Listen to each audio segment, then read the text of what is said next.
Ողջույն, 24 TV-ն շարունակում է աշխատանքը, տաղավարում այսօրին հյուրն է Հայ-ԱՔՎ ազգային քաղաքացիական միավորման անդամ Արմեն Մանվելյանը։ Բարև ձեզ, պարոն Մանվելյան։ Բարև ձեզ։ Շնորհակալ եմ այսօր ընկալվելու համար։ Ես եմ շնորհակալ հրավերքի համար։ Այսօր վերջնաժամկետն է, որ կարող են այն կուսակցությունները, որոնք մասնակցում են ընտրություններին, իրենց փաստաթղթերը ներկայացնել, ցուցակները ներկայացնել, Հայ-ԱՔՎ-ն կարծես թե չի մասնակցում, վերջնական որոշում ունեցաք, որ փաստաթղթ չմասնակցեք։ Հա, մենք որոշում ունենք չմասնակցելու, պայմանավորված այն մտավախությունները, որ կան, ու առաջինը կոչվում է ձայների փոշիացում։ Դա համար մենք սկզբում ցանկանում ենք նոր քաղաքական բևեռ ստեղծենք հանձինս մի շարք քաղաքական ուժերի, բայց ցավոք սրտի մեր այդ փորձը ձախողվեց, որից հետո որոշեցինք, որ ավելի ճիշտ կլինի Հայ-ԱՔՎ-ն քանի որ շատ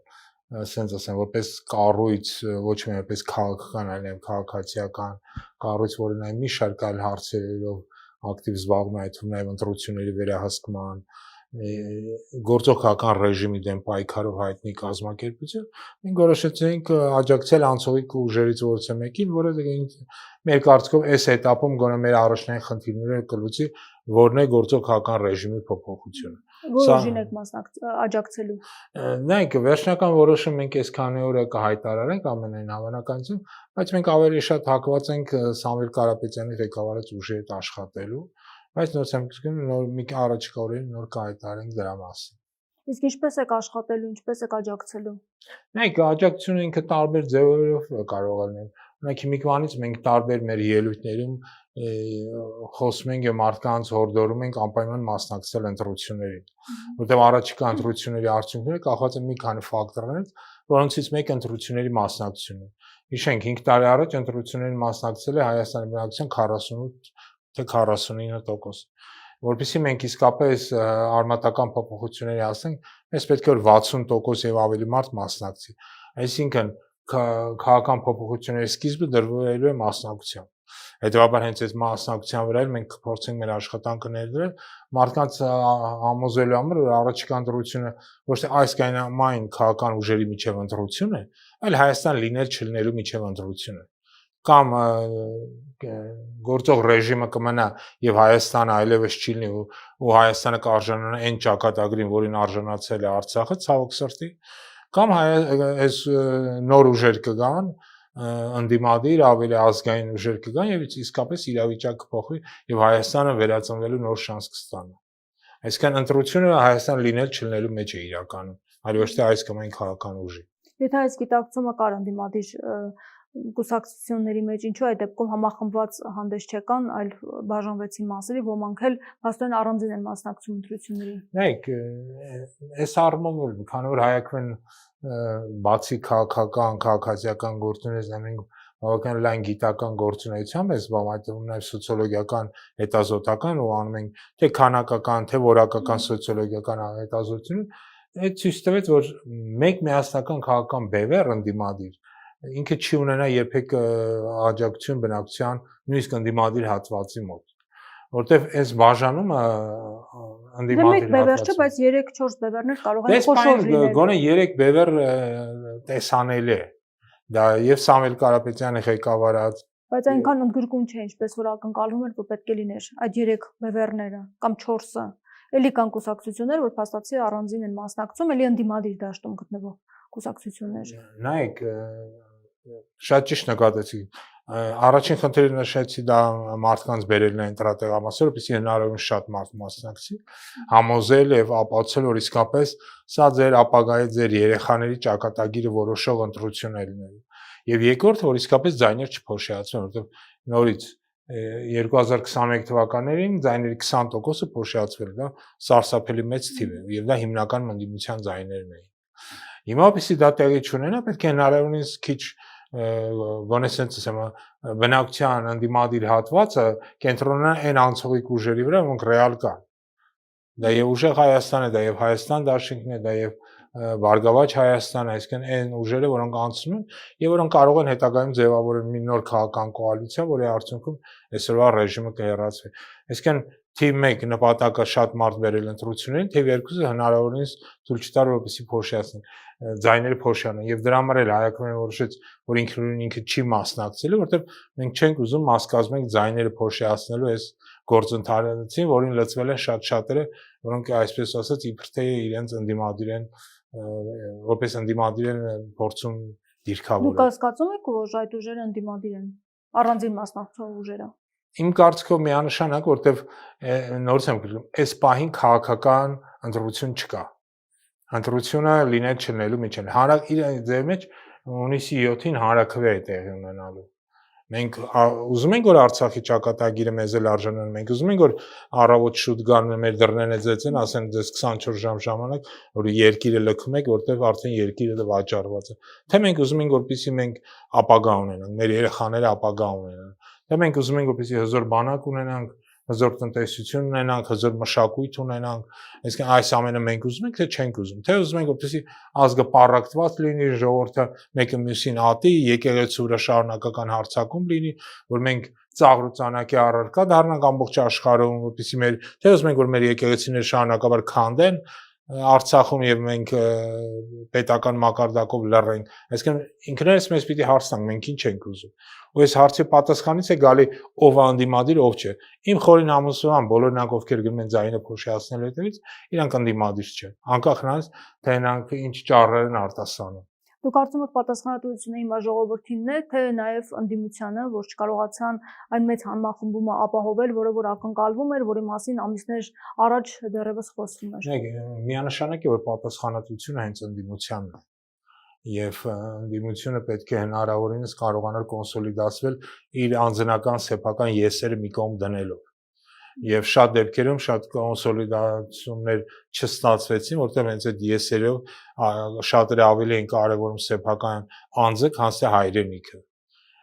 Սա է խնդիրը, որ մարդիկ նորից այս ընտրությունները նայում են падգամավոր դառնալու, ինչ որ պաշտոն ստանալու, պաշտոն ստանձնելու իրենց քաղաքական կարիերան դասավորելու առումով, այլ չեն դիտարկում որպես մի իրավիճակ, եւ որ կարող է իսկապես հունիսի 8-ին մենք զարթնենք, մեր մոտ սկսի մի գործընթաց, որի արդյունքում նորից կանգնենք այն աղետների, այն պատերազմների, այն թողոբոյի առաջ, որի մեջ եղել ենք վերջին 7 տարիների ընթացքում, որ Հայաստանը 3-4 ծանր պատերազմներով անցավ ու ամենը վերջացավ Արցախի լրիվ հայաթափան եւ մեր եկեղեցիների եւ սրբատեղիների հանձնամբ Ադրբեջանի։ Ինչու այդ դեպքում Հայակովեն ուժեղ Հայաստանին չմիացավ, մենք տեսանք, որ ապրելու երկիր կուսակցությունը միացավ եւ նաեւ երկու կուսակցություն եւս։ Նայեք, մենք պատրաստ ենք ուժեղ Հայաստանին աջակցել եւ դրա շուրջ նույնիսկ հանդիպել իրենց հետ խոսացել ենք եւ այդ գործընթացը համոզված եմ դրական ելքի կգամ, բայց միանալը պարտադիր չէ, որ ցուցակներում տեղ ունենան։ Նորից եմ կրկնում, մեր համար գոնե Հայակովի թիմի համար ցուցակներում տեղ ունենալը երկրորդական հարց է, բացարձակապես։ Առաջնային է աջակցել այն ուժերին, որոնք կարող են հաղթահարել անցողիկ շեմը եւ ամենակարևորը կարող են հետագայում միավորվել եւ հեռացնել այսօրվա ռեժիմը։ Թե արդեն դա ինչ ձևով կլինի, սա արդեն տեխնիկական հարց է։ Դա կոչի միավորում, դա կոչի աջակցություն եւ այլն, սա sense ասեմ, լուծելի հարց է։ Հիմա կարող եք ասել, որ ընդդիմությունը կազմակերպվել է եւ մարտական է տրամադրված իշխանապողության հարցում։ Նայեք, թե ընդդիմապողության պայքար է վերջը, ինչպես իշխանությունն է, այսպես պնդում։ Նայեք, ինչքան ընդդիմությունը, sense ասեմ, արդեն պարզորոշերում են այն ուժերը, որոնք կարող են հաղթահարել են խնդիրները, որ կա առաջին հերթին այս բարձր շեմերը կարող են հաղթահարել, ինձ թվում է այդ ուժերի միջև որոշակի համագործակցության կսկսվի։ Եվ այդ համագործակցությունը գոնե չանձես ինքս չեմ մասնակցում, բայց գոնե նկատելի է, որ որոշակի համագործակցություն կա։ Համոզված եմ, որ դա մանր ուժերի միջև հնարավոր չի լինի, բայց մեծ ուժերը կարող են միավորվել ընդդիմադիր եւ եթե ոչ այս этаպում, ապա ընտրությունից հետո։ Որովհետեւ նայեք, մյուս կողմից ինչու պետք չէ հենց այս этаպում միավորվել, որովհետեւ բնակչությունը ինքը ընդդիմադիր տրամադրված բնակչությունը ինքը տրամադրված է տարբեր ուժերի հետ տարբեր ձև։ Մեկին նայում են որպես, չգիտեմ, նախկիների հետ կապ ունեցող, այս մյուսին կապում են, նայում են որպես, ասենք թե տարբեր երկրների ներկայացուցիչներ եւ այլն եւ այլն։ Այսինքն մարդիկ ի տարբերություն 2021-ին շատ կարեւոր է որպեսզի ընտրելու հնարավորություն ունենան, որ քաղաքական ուժին են իրանք ավելի շատ հավանում։ Կան մարդիկ, որոնք իսկապես օրինակ աջակցում են երկրորդ նախագահ Ռոբերտ Քոչարյանին եւ պատրաստ են աջակցեն։ Կան, որոնք ասենք թե Գագիկ Ծառուկյանն են աջակցում եւ նորից պատրաստ են իրան աջակցել։ Կան, որոնք Սամվել Կարապետյանի ղեկավարած քաղաքական ուժին են աջակցում եւ այլն։ Բայց կան նաեւ մարդիկ, որոնք հնարավոր է եւ ոչ մեկին չեն աջակցում, համակրանք չունեն, բայց քանի որ հասկանում են, որ առաջիկա ընտրությունը լինել չլինելու միջև, գնան եւ ընտրություն կատարեն այս երեքի միջև։ Միշտ ավելի հեշտ է երեքի մեջ ընտրություն կատարել, քան եթե ոնց որ 2021-ին, երբ որ անցողիկ մենակ մեկ ուժ կար ընդդիմադիր, դա Հայաստան Դաշինքն է։ Այսինքն այս դեպքում, քանի որ կան 3 ռեալ ուժ, ովքեր անցողիկ են, ես հույս ունեմ մարդիկ այն մասան, որ համեմատաբար ավելի չեզոք է, բայց այնուամենայնիվ ուզում եմ մասնակցություն ունենալ առաջիկա ընտրություններին, նրանք վերջիվերջո կգնան ընտրություններ եւ այս 3 քաղաքական ուժերի միջև կանեն իրենց համար ավելի sense ասեմ մոտ քաղաքական առումով ուժին կամ կգնան Հայաստանում սա էլ նկատեմ, որ ընտրությունը միշտ տեղի ունենալու ով դեմ է սկզբունքով, ոչ թե ով է համակրում, ում դեմ է, իսկ նրանք ովքեր գործող ռեժիմին դեմ են, նրանք ընտրեն այս 3 ուժերից մեկին, նրանք ովքեր ընդհանրապես գործող ռեժիմին են միայն աջակցում, նրանք արդեն նրանց համար ավելի պարզ է թե նրանք ում կաջակցեն։ Հիմա դեռևս չի վերջացել գրանցումների ժամանակը, քանի որ մենք ավելի շուտ ենք եթերը հեռարձակում եւ պարզ չէ, քանի ուժ է մասնակցելու ընտրություններին, բայց ասվում է, որ 20-ից ավել օգտահաշիվ արդեն բացվել է, հնարավոր է իհարկե բոլորը չմասնակցեն։ Այսինքն կարող է նույն 2021 թվականի պատկերին մոտ պատկեր մենք ունենանք։ Նայեք, ոչ մի բան չեն կարող բացառել, բայց քանի որ հայակայով մի շարք անգամ դիտորդական գործընթացների է մասնակցել Երևան, Գյումրի, Փարաքյար, ապա Էջմիածին, ապա Գյումրիից սկսած հենց մի միտում կա, որը բավականին ուրախացուցիչ է, որ ամեն ընտրություն ավելի ու ավելի շատ մարդ է գալիս։ Նույնիսկ տեղական մակարդակով։ Երբ որ օրինակի համար Երևանում ամենացածր ընտրությունն էր Երևանի պատմության մեջ, երբ որ մասնակցեցին 27 թե 28% երևանցիների, բայց արդեն Գյումրիից սկսած ընտրությունների թիվը 20-30%-ով ավելի շատ մարդ է գալի ընտրություններին։ Ես հույս ունեմ, որ այս միտումը կպահպանվի նաև այսօր, այսինքն այս ապագա ընտրություններում եւ մոտ 20% ավել մարդ կգա կմասնակցի ընտրություններին։ Այսօր նաև տեղեկացանք, որ 200-ից ավել դիտորդներ են գալու Հայաստան իշխանության խնդրանքով, որը որ ամիսներ առաջ արվել էր, ուղարկվել էր Եվրամիություն, որպեսզի նրանք աջակցեն եւ փաստացի հաստատվել է, որ նրանք գալու են ընտրություններից առաջ մեծ թվով փաստացի մարդիկ են գալու։ Սա ազդելու է ընտրությունների ընթացքի վրա, կարծում եք։ Չէ, չեմ կարծում, որ դա կազդի, որտեղ նորից քանի որ հայակվեն դիտորդական փորձ ունի, դա ցույց է տվել, որ այսպես կոչված արտասահմանյան դիտորդները ունեն զերոյական ազդեցություն այս քաղաքական գործընթացների վրա եւ զերոյական պատկերացում ինչ է տեղի ունենում, որպես կանոն դրանք քաղաքականացված են, որպես կանոն դրանք պրոիշխանական են ու իրենց մեծ մասը, այսինքն իրենք գալիս են արդեն իմանալով ինչ են գրելու եւ 200 մարդներ շատ փոքր թիվ է։ Հայաստանում 2000-ից ավել ընտրատեղամաս կա։ Այսինքն որպեսզի դու կարողանաս դիտորդական համակարգը վերահսկես, դու պետք է ունենաս նվազագույն 2000 դիտորդ, նույնիսկ ավել, որոնք պետք է առավոտվանից մինչև 3 ուշ լինեն տեղամասերում եւ վերահսկեն ընտրությունները։ Այդ դեպքում մենք կարող ենք ասել, որ դիտորդները ինչ որ առաքելություն են իրականացնում։ Բայց դեպքում ինչ են անելու նրանք։ Ման են գալիս։ Սա ավելի շատ տուրիստական բան է։ Նախորդին քաղաքական տուրիզմ է։ Ինչի համար, ինչ են ցույց տալիս։ Նայեք, մանավանդ եթե Եվրամիությունից են գալիս, իրանք արդեն որպես կանոն, ոնց որ նշեցի, գործող ռեժիմին աջակցողներ են։ Ոչ բոլորը, բայց մեծ մասը։ Արդեն իրանք գիտեն ինչ տեքստ են գրելու անկախ ընտրությունների արդյունքից։ Երկրորդը, որպեսզի դու դիտորդական առաքելություն իրականացնես, նորից նշեցեմ, իրանք դու պետք է առավոտվանից լինես ընտրատեղամասում։ Արտասահմանյան դիտորդներ ոչ մի ընտրատեղամասում չեն մնում։ Իրանք մեքենաներ նստած գնում են մի ընտրատեղամաս, մի 5 րոպեին դա են, երևում նկարվում են, հետո մյուսին հանդիպում են ընտրատեղամասների ղեկավարներ, ոնց է ընտրությունները, դել ասում են լավ է, ու գնում են, հետո նայում են ընդհանուր մամուլը եւ լրատվամիջոցները ընդհանուր ոնց են արձանագրել։ Նորից արտասահմանյան դիտորդական առաքելությունից ոչ մի էական բան մի սպասեք։ Իրանք քաղաքականացված են մեկ, երկրորդի այդ 200-ը շատ փոքր թիվ է, 200-ից ավել։ Թեկուզ 290-ներ լինի։ Նոսեմ քրկում 2000-ից ավելի ընտրատեղամաս կա։ Դրա համար ավելի շատ դիտորդներ պետք է դիտարկել տեղերում, այսինքն հայաստանյան դիտորդներն են, հայաստանյան կառույցն ու կազմակերպություններ լինեն, որոնք կարողանան իսկապես այդ 2000 ընտրատեղամասն վերահսկել։ Իսկ քարոզարշավը ինչպես է անցնում, նախ տեսնում ենք, որ Փաշինյանը բավական ակտիվ քարոզարշավ իրականացնում, նա նաև օգտագործում է քաղաքացու օրը, այդ ամենի համար 20 միլիոն դրամ է փաստորեն դուրս գրվել բյուջեից եւ մեծ համերգ է նախատեսում նաև խորոված Փարթի փողոցում եւ այլն։ Այս ակտիվ քարոզչությունը օգնում է Փաշինյանին եւ ինչու ընդդիմությունը չի կարողանում համաչափ քարոզարշավ իրականացնել։ Նայեք, մի բան պարզերևում է, այսինքն նույնիսկ մի բան չէ, մի քանի բան։ Քարոզարշավը տեղի ունենում գործող օրենքների խախտումով, որտեղ քարոզարշավը պաշտոնապես դեռ չի սկսված։ Սկսել է արդեն անել այսօր քարոզարշավ չի կարել, բայց իրենք անում են։ Բայց ղեկավարն ասում էր, որ պարտադիր չի, որ սպասեն։ Ղեկավարը հարմարվում է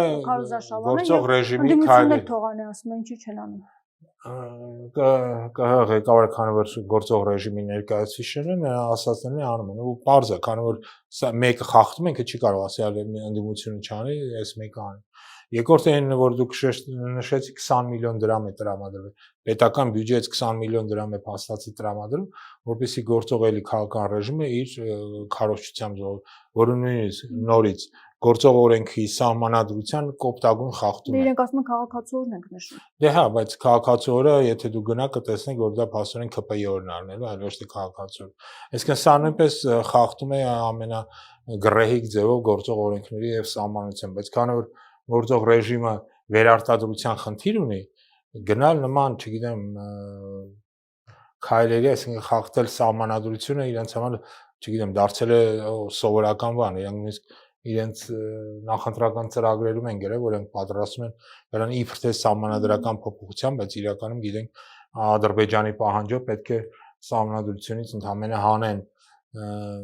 հողում անկախության հռչակագրի եւ սահմանադրությունը դարձան ավելի տոտալիտար համակարգ, իրենք ենթարկելով եկեղեցու, մյուս մարմինները, նաեւ դատարանները, որ աբսոլյուտ ղեկավարություն, այսինքն գործող այսօրվա ավտոկրատիան ուզում է դառնալ դիկտատուրա։ Դա է նպատակը։ Բայց այն քարոզչությունը, որ իշխանությունը անում է, արդյոք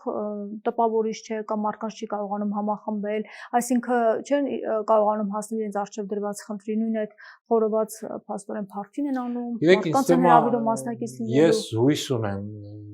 որ այդ խորոված Փարթիները արդեն չեն ունեն այն ազդեցություն, ինչ որ ասենք 2018-ին։ Հիշում ենք, չէ՞, այսպես կոչված այդ հեղափոխության կամ հեղաշրջման ժամանակ խորոված Փարթիները փողոց փակելը եւ այլն, ինչը մեծ ողջավորություն էր առաջացնում։ Հիմա մարդիկ շատ լավ հասկանում են, որ այսօրվա ռեժիմը այդ ամենը անում է իր վերարտադրության համար։ Իսկ իրանք ամեն կերպ ուզում են վերարտադրվեն երկու նպատակով, նախ որպեսզի չպատժվեն իրենց իսկ կատարած հանցանքների համար, եւ երկրորդ իրանք ահռելի պարտականություններ եւ պարտավորություններ են ստանձնել Ալիևի, այսինքն Բաքվի եւ Անկարայի առաջ եւ պարտավոր են այդ պարտավորությունները իրականացնել։ Դրա համար իրենց նույնիսկ սովորական հաղթանակը ձեռնատու չէ այս ընտրություններում։ Իրենց պետք է կրկնել 2021 թիվը, այսինքն ունենան սահմանադրական մեծամասնություն, որպեսզի Դե մասն խոսում են իրենք։ Այո, որպեսզի կատարեն այն ձգտանք դրան ասում են։ Ալիևին եւ Անկարային տված խոստումները իրականացնելու համար այս պետք է սահմանադրական մեծամասնություն, որովհետեւ եթե նույնիսկ իրենք հաղթեն այս ընտրությունները, բայց չունենան սահմանադրական մեծամասնություն, այսինքն ունենան օրինակ 55 տեղ ընդամենը, ապա իրենք դառնալու են բավականին ձախողված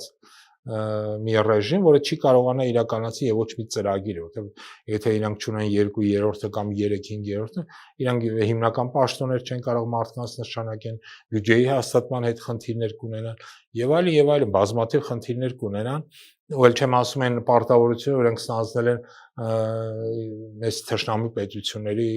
հետ հարաբերություններում, այդ ամենը չէ, սահմանադրական փոփոխություններ չեն կարող իրականացնել։ Այսինքն իրենք դառնալու են բավական հաշմանդամի կառավարություն, որը եթե Աստված իհարկե չանի վերարտադրվեն, բայց թուլացած տեսքով երկար կյանք չի ունենա։ Գյումրի այցը Փաշինյանի այդ մասին վկայում է, որ նրանք կարող են այդ սահմանադրական մեծամասնությունը կազմել, որովհետև նկատելի էր, որ առաջվա աջակցությունը չկա, Երևանից գնացած մարդիկ էին եւ այն մեծ հանրային աջակցությունը, լայն աջակցությունը, որ ակնկալվում էր, չկար։ Նայեք 2021-ին գործող ռեժիմի պարագլուխը ստացել է 684,000 ձայն։ եթե չեմ սխալվում։ Համոզված եմ, որ կրկնել այդ հաջողությունը ինքը չի կարողանա։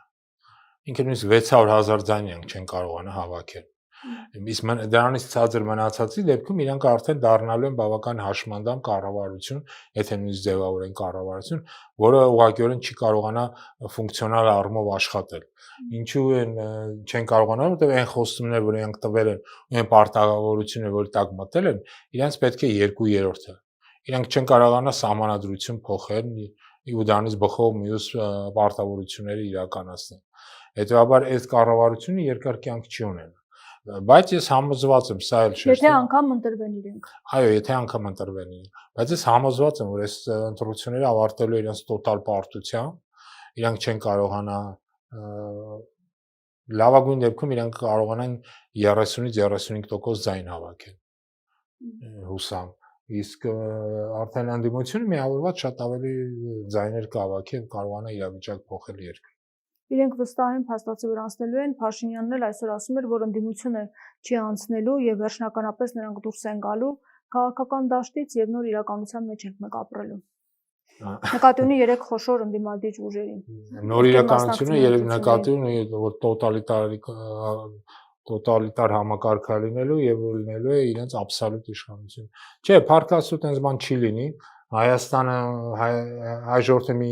լավ սովորություն է ձեռք բերել, ինքը երբեք չի թողել որևէ մեկին 3-րդ անգամ ընտրվել։ Նույնիսկ 2018-ի այդ շարժումը սկսեց ոչ թե աջակցելու համար Նիկոլ Փաշինյանին, որպեսզի թույլ չտան, որպեսզի նախորդ նախագահան 3-րդ անգամ ընտրվի արդեն վարչապետի անվան տան։ Ես համոզված եմ, որ այս սկզբունքը կաշխատի նաև այսօր, եւ ժողովուրդը ուղղակի թույլ չի տա, որ այս մարդը 3-րդ անգամ ստանձնի մի պարտավորություն, որը ինքը 2 անգամ արդեն ձախողել է լիակատար կերպով։ Հիշենք, առաջին պարտավորությունը կիսատ թողեց, որտեղ պատերազմ բերեց մեր գլխին, երկրորդ ընթացքում ինքը 2 խոշոր պատերազմ բերեց 2022-ի, 2023-ի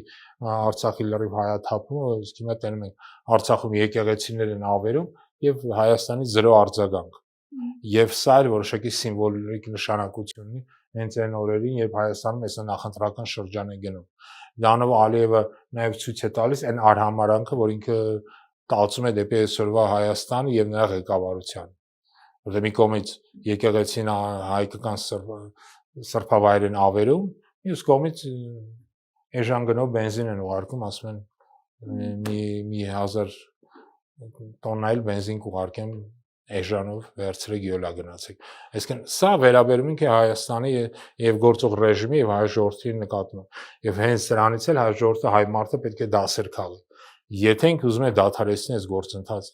եթե ինքը ուզում է դադարեցնել, որ հայկական եկեղեցիները ավերվեն եւ դրա դիմացել ինչ որ էժան գնով մեզ թուլափայ գցեն, sense վառերով ասած, ապա իրանք պետք է ամեն ինչ անեն այսօրվա ռեժիմը հեռացնեն։ Դրա համար պետք է առաջին գնալ ընտրությունների եւ երկրորդ պետք է աջակցել անցողիկ քաղաքական ուժերի։ Այսօր այդ եկեղեցու հետ կապված, երբ որ հարց բարձրացվեց, Փաշինյանն ասում է, որ հաշվի առնելով նախորդ փորձը, պետական մակարդակով եկեղեցու հարցը չեմ կարծում, որ կդարձնենք միջազգային քննարկումների առարկա, սա մի իրավիճակ է, որը պետք է ամբողջությամբ հասկանանք։ Թե ինչը պետք է հասկանալ, չգիտեմ, ամեն դեպքում եկեղեցին քանդվել է նրանց կողմից, բայց Փաշինյանն ասում է, որ պետք է դեռ հասկանանք եւ չի կարծում, որ պետք է դա միջազգային քննարկման առարկա դարձնել։ Նայեք, նորից եմ կրկնում, ինչ Ադրբեջանը ինչ է լանի Հայաստանի գլխին, այս մարդիկ միջազգային քննարկման առարկա չեն դարձնում, որովհետև իրանք այնպիսի պարտավորություններ են ստանձնել կամավոր կերպով մտել են պարտավորությունների տակ, կիսաստրկական, ասենց ասեմ, որ իրանք դրա հիման վրա ցանկանում են նաև Հայաստանը վերածեն տենց հաշմանդամ պետության, փագել հարավով անցնող այսպես կոչված թրիփով փագել ճանապարհը դեպի Իրան, Տիգրանաշենը հանձնելով ընդհանրապես դեպի հարավ ճանապարհը փագեն, Տավուշի մարզի այսպես կոչված անկլավները հանձնելով Ադրբեջան դեպի Վրաստան մուտքը փագել, այսինքն Հայաստանը հաշմանդամ պետություն սարքելու այս գործընթացը իրանք ստանձնել են։ Եվ շատ հնարավոր է այդ պարտականությունների տակ էլ իրանք ստորագրել են տարբեր հանդիպումների ժամանակ, որոնց մասին մենք նույնիսկ չգիտենք էլ։ Ու դրա համար իրանք չեն նկատում, որ մենք տասնյակ գերիներ ունենք Բաքվի բանտերում, չեն նկատում, որ մեր իդեպ սա առաջին եկեղեցին չէ, որ քանդվում է։ Մինչև այդ Շուշիում էր եկեղեցի քանդվել, եւ տարբեր սրբավայրեր ենք հանդիպում, հիշենք, որ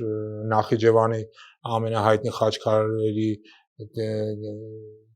գերեզմանոցն էին ամբողջովին Բայց ավերել։ ինչու այս հարցերը չի բարձրացնում իշխանությունը, դա ինչ է պետք է խանգարի խաղաղության օրակարգին, ինչու պետք է խանգարի։ Նայեք, ո՞նց եմ կրկնում, այսօրվա ռեժիմը ամբողջովին կախված է Անկարայից եւ Բաքվից։ Նրանց տոլերանտությունից իրենց հանդեպ։ Նրանք ասել են, որ իրենք պատրաստ են տոլերանտ լինեն ինչ որ բանով համբերեն, որպեսզի թույլ տան այս ռեժիմը վերարտադրի, որպեսզի նոր պահանջներ դնեն Հայաստանի դեմ, նոր սկսեն ինչ որ գործողություններ այս կողմն էլ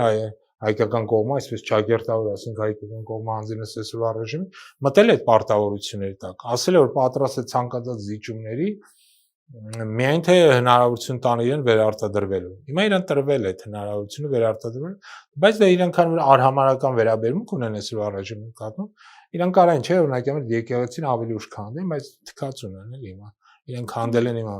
հենց հիմա են քանդում, որը որոշակի մեսիջ է Հայաստանի, որ սենց շարունակաբար քանդելով գալու են մինչև Երևան։ Նորից եմ կրկնում, եթե այսօրվա ռեժիմը մնա, այս մարդիկ ոչ միայն Ստեփանակերտում ու Շուշիում եկեղեցիներ կան, իրանք քանդելով մտնելու են Սյունիք ու քանդելով շարժվելու են դեպի Երևան ու շարժվելու են դեպի Էջմիածին, ինչի մասին բարձ ասում են։ Այն ատելության քարոզը, որ կողմից Ալևն ասում է արդեն խաղաղություն է հաստատվել, վերջերս այդ մասին սկսել են նորից խոսել, թե այդ խաղաղություն հաստատվելը նկատի ունի այն պայմանները, որ առաջ է դրել կատարելուց հետո։ Նայեք, Ալիևը մի քանի անգամ հստակ ասել է, որ ինքը չի ստորագրի ոչ մի սահմանադրական, ոչ մի խաղաղության պայմանագիր, մինչև Հայաստանը չգնա իր պահանջների կատարման։ Նույնը ասել է նաև Թուրքիան, որոնք չեն գնա Հայաստանի հետ հարաբերությունների բարելավանը, մինչև Հայաստանը չկատարի Ադրբեջանի դած բոլոր պահանջները։ Առանց շեշտելու, թե բոլոր պահանջները որոնք են։ Հիմա մի պահանջը մենք հստակ գիտենք, դա սահմանադրության փոփոխությունն է, բայց հավատացեք ինձ, դա միակ պահանջը չէ։ Դա նաև 300,000 ադրբեջանցիների վերադարձի հարցն է, իրենք չեն մոռացել դա եւ նույնիսկ այս պահին խաղաղության մասին խոսող Ալիևը տեղերում ստեղծում են մարմիններ, արդեն Հայաստանի տարբեր գյուղերի, քաղաքների, չգիտեմ, համայնքապետեր, գյուղապետեր են նշանակում իրենց կողմից։ Սա հենց այնպես չի արվում։ Իրանք պատրաստվում են Հայաստանը գրավելու կամաց քայլերով գալով, արդեն ոչ թե տանկերով, այլ մեքենաներով գան մտնեն ու այսօրվա ոստիկանությունը իրանց օգնելու է, որ գան այդ գյուղերում քաղաքներում տեղավորվեն։ Իզուր չէ, որ հիմա YouTube-ում տասնյակ տենց վիդեոներ են շրջանառում, երբ որ ադրբեջանցիները գալի մտնում են հայկական տարբեր գյուղեր, քաղաքներ, նկարում եւ ուղարկում են, որ սա ժամանակին ադրբեջանական է եղել եւ մենք այստեղ վերադառնալու ենք։ Այսինքն հայերի վերադարձ Արցախի մասին, իսկ Արցախ բառը վախենում են օգտագործել, բայց ադրբեջանցիները պարզ կերպով հայտարարում են, որ գալու են Հայաստան եւ բնակվելու են այստեղ։ Ու այսօրվա ռեժիմը դրա դեմ ոչինչ չի անում։ Այդ խաղաղության կամուրջի շրջանակներում, երբ որ Հայաստանից գնացին քաղաքացիական ներկայացուցիչներ Ադրբեջան եւ Ադրբեջանից եկան Հայաստան, այստեղից գնացածները հետո վերադառնալուց ասում են, որ այնտեղ վստահեցրել են եւ կամ իրենք են հասկացել, որ Արևմտյան Ադրբեջանը դա ներքաղաքական այսպես հայտարարություններ են, իրատեսական պրոյեկտ չէ։ Եվ կարևոր հարց բարձրացրեցիք։ Այն մարդիկ, ովքեր իբրև ներկայացնում են Հայաստանի քաղաքացիությունը, իրականում ոչ Հայաստանի, ոչ առավելևս հայկական քաղաքացիական հասարակության հետ ոչ մի կապ չունեն։ Այդ մարդիկ դրսից ֆինանսավորող վարձկաններ են։ Եվ վարձկանները գնում են հանդիպում են մի երկրի քաղաքացիության մեջ, երբ որ այդ երկիրը տոտալիտար համակարգ է։ Այնտեղ քաղաքացիական ներկայացուցիչ։ Այնտեղ քաղաքացիական ներկայացուցիչ չկար, այնտեղ իրենց հատուկ ծառայությունների ներկայացուցիչ։ Այսինքն Հայաստանում գտնվող վարձկանները դրսից ֆինանսավորվող, հիմնականում արևմուտքից, գնացել են հանդիպել են գործակալական ցանցի այդ Ալիևի եւ բարձ չէ թե ինչի մասին է խոսել եւ պայմանավորվել։ Բարձր է ինչի մասին խոսել պայմանավորվել, իրենք մեզ չեն ասում։ Ու իրենք հիմա սղ զբաղված են Ադրբեջանի եւ նրա ասենք ասեմ դիկտատորի բռնապետի փաստաբանությամբ։ Հասկանալ որ այս մարդիկ չեն կարող վստահելի լինել, առավելևս չեն կարող ազնիվ լինել դուք մինեք որ այդ մարդիկ հայկական ազգաններ են կրում, շատերի անցից ընդհանրապես հայության հետ կապ չունեն։ Խոսենք նաև Իրան-ԱՄՆ հարաբերություններից անորոշությունները շատ են, բայց ամեն դեպքում ինչ է սպասվում, կարծում եք հետաձգվում է անընդհատ հրադադարը, այսպես ասած, եւ ինչ է լինելու։ Բավականին բարդ իրավիճակ է հիմա տարածաշրջանում, ընդհանրապես աշխարհակահական առումով, որտեղ Իրան-ԱՄՆ պատերազմը սա ուղղակի երկու երկրների միջև պատերազմ չէ։ Սա նոր աշխարհակարգի ձևավորման սկիզբն է։ Դա շատ կարևոր է հաշվի առնել, որտեղ ունենում աշխարհակարգի փոփոխություն, երբ միաբևեռ համակարգերը արդեն չեն գործում։ Ինչ որ բազմաբևեռը դա լավ բան է, կամ բազմաբևեռը ավելի հեշտ է, բայց մի բան է պարզ, որ բազմաբևեռ աշխարհում արդեն գործում են մի շարք կենտրոններ եւ նախկինում եթե Միացյալ Նահանգները կարող են միայնակ խնդիրներ լուծել, հարցեր բարձրացնել եւ իր ուզած պատասխանները ստանել։ Հիմա արդեն մենք տեսնում ենք Իրանի դեպքում դա իր մոտ շատ մեծ դժվարությամբ է ստացվում կամ ընդհանրապես չի ստացվում։ Դաման ինքը սկսում է ձգձգել, որտեղ շարունակել այս պատերազմը, որի ավարտը անհասկանալի է, որի արդյունքները անհասկանալի։ Խնդիրը հետեւյալում է, որ աշխարհը փոխվում է։ Միաբևեռ համակարգը փլուզվել է արդեն։ Նոր համակարգ դեռ չի կառուցվել։ Ես մյուս կողմից ինչու եմ նաև հայակվեն ինչա կողմը իշխանափոխությանը։ Պատճառներից մեկն նաև այն է, որ աշխարհակարգի այս փոփոխության պայմաններում պետք է շատ ճկուն ղեկավարություն, շատ ավելի խելոք մարդիկ են պետք գրագետ կարդացած, աշխարհ տեսած, հասկացող, թե ինչ է կատարում։ Գործող ռեժիմը բացի սեփական ստամոքսից այն կողմ ոչինչ չի տեսնում։ Սեփական կյանքը փրկելու, իսկ գոյատևելու հարցից բացի ուրիշ խնդիր իր առջև չի դեմ։ Սեփական գոյաբանության մասին է մտածում, այլ ոչ թե Հայաստան։ Իսկ իրավիճակը ել ավելի է բարդանում։ Եվ այս բարդ իրավիճակում, երբ որ աշխարհակարգը փլուզում է, այդ համակարգերը այլևս չեն աշխատում, միջազգային օրենքները այլևս չկան, Հայաստանը դառնում է ցավոք սրտի շատ խոցելի երկիր։ Եվ այսօրվա ռեժիմի պայմաններում մենք կրկնակի երրակի ավելի խոցելի ենք։ Դաման մեզ պետք է նաև իշխանափոխությունը, որպեսզի իրավիճակը կարողանանք փոխենք, որպեսզի կարողանանք աշխատել այն երկրների, այն կենտրոններից, որոնք իսկապես ինչ որ ժամանակաշրջանի համար գոնե մեր անվտանգությունը կապահով են։ Այս սա է շատ կարևոր։ Այլ ոչ թե գործող ռեժիմի ամեն կերպով, չգիտեմ, եկեղեցու դեմ պատերազմի հետ իրանց զառանցանքով կամ չգիտեմ, անդիմության դեմ այն պատերազմով, որ իրանք հայտարարել են, որտեղ եթե նայեք այսօրվա քաղաքական գործընթացները, սա ոչ թե քաղաքական գործընթացը կամ այսպես ասենք մրցապայքար է քաղաքական, այլ պատերազմ է անդիմության դեմ։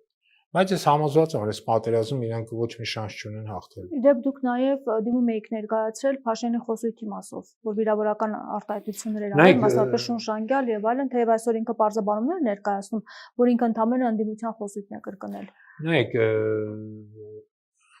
ամենավատագույնը, որ կա այսօրվա մեր քաղաքական միջավայրում, դա հենց այդ բառապաշարի փոփոխությունը, որը նոր չի եղել, արդեն 5-6 տարի է։ Հավիախառ խոսակցություններ միմյանց նկատմամբ, այսինքն քաղաքական բանավեճի փոխարեն մենք տեսնում ենք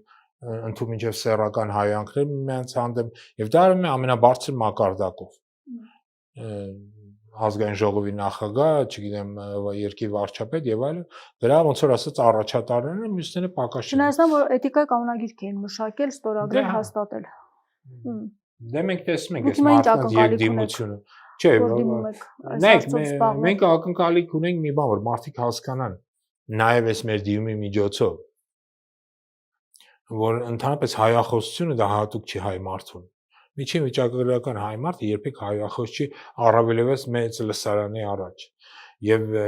եթե մարդիկ ովքեր ուզում են իրավիճակ փոխել, նաև թեկուզ դրա համար պետք է այս անձանց հեռացնեն։ Այսինքն մարդիկ պետք է գան, ովքեր խոսքի մշակույթ ունեն,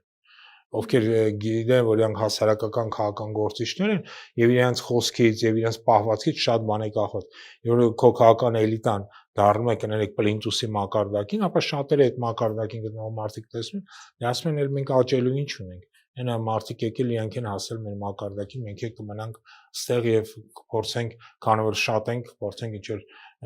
ամեն ինչ պահել մեր ձեռքում։ Շատ կարեւոր է, որպեսզի քաղաքականության մեջ մարդիկ բարեկիրթ լինեն եւ բարեխոս լինեն։ Սա շատ կարևոր պայման է։ Հակառակ դեպքում մենք այս հայախոսությունը ամեն տեսակի սեռական բնույթի հայանքները միմյանց հայտնեն, կդառնա մասսայական եւ սա նաեւ մեր մշակույթի ավանդույթներին խախտում դեմ գործընթացներ են, այսինքն սա ինչ որ առումով նաեւ դիվերսիա է մեր ազգային մշակույթին, ազգային կոդին, որ մենք ունենք։ Շնորհակալ եմ զրույցի համար։ Ես եմ շնորհակալ։ Զրուցում էի Հայակվի ազգային քաղաքացիական միավորման անդամ միջազգայնագետ Արմեն Մանվելյանի հետ։ Շարունակեք մեզ հետևել, կհանդիպենք։